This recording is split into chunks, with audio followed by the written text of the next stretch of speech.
ये जो शरद चंद्र रेड्डी है, इसने जब इसको दिल्ली में ठेका मिला, उसके बाद नवंबर 2021 से लेके जुलाई 2022 के बीच में इसने 5 जनवरी को 3 करोड़ चंदा बीजेपी को दिया, 12 जनवरी को 3 करोड़ चंदा बीजेपी को दिया, 2 जुलाई को 1.5 करोड़ रुपए चंदा बीजेपी को दिया, 12 जुलाई को 1.5 करोड़ रुपए चंदा बीजेपी को दिया। ये कब दिया? जब उसका ठेका यहां पे चल रहा था तो भारतीय जनता पार्टी को रिश्वत खिला रहा था वो उस समय। ये उसकी तारीख हो गई। अब आ जाइए 9 नवंबर 2022 को उसको जब छापे हुए उसके घर पे, तो उसने कहा कि उसने किसी को रिश्वत नहीं दी है। ये उसका स्टेटमेंट है। 9 नवंबर 2022 को शरद रेड्डी कहता है उसने किसी को रिश्वत नहीं दी। 10 नवंबर 2022 को शरद रेड्डी अरेस्ट हो जाता है। 15 नवंबर 2022 को फिर 5 करोड़ रुपए चंदा बीजेपी को देता है। 5 करोड़ रुपए चंदा 10 नवंबर को गिरफ्तार होने के बाद शरद रेड्डी 15 नवंबर को 5 करोड़ रुपए चंदा भारतीय जनता पार्टी को देता है।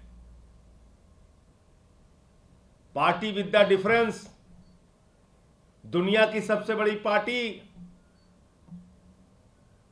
कमल छाप दारू घोटाला करके पैसा लेकर रिश्वत खाकर दूसरों पर आरोप लगाने वाली पार्टी 5 करोड़ रुपए की पहली किस्त पाती है। कब? 15 नवंबर 2022 को। जब वो ईडी के अरेस्ट में था तो उसके अकाउंट कैसे चल रहे थे? जब वो ईडी के अरेस्ट में था तो अपने बैंक खाते से वो कैसे वो पैसा बीजेपी को ट्रांसफर कर रहा था। 6 जनवरी 2023 को उसकी एक चार्जशीट आती है जिसमें ईडी कहती है कि शराब घोटाले का किंग पिन है शरद चंद्र रेड्डी। ध्यान से सुनिएगा। 6 जनवरी 2023 को यानी कि उसकी गिरफ्तारी के बाद 10 नवंबर 2022 को गिरफ्तारी होती है। 6 नवंबर 2023 को उसकी चार्जशीट आती है जिसमें ईडी कहती है ये शराब घोटाले का किंग पिन है, मुख्य घोटालेबाज है और सबसे बड़ा लाभ उठाने वाला व्यक्ति है। 20 जनवरी 2023 को जब इसकी बेल एप्लीकेशन लगती है तो ये क्या कहता है अपनी बेल एप्लीकेशन में?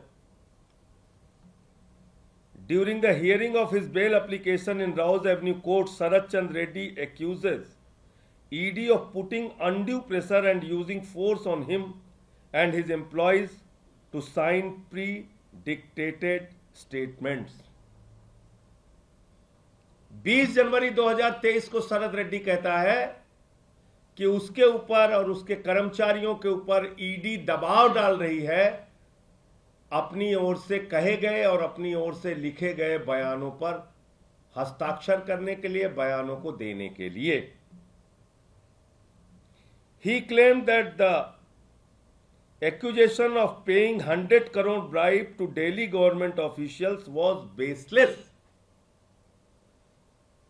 20 जनवरी 2023 को शरद रेड्डी कहता है कि 100 करोड़ रुपए रिश्वत देने की बात, दिल्ली सरकार के अधिकारियों को देने की बात पूरी तरह निराधार है, झूठी है।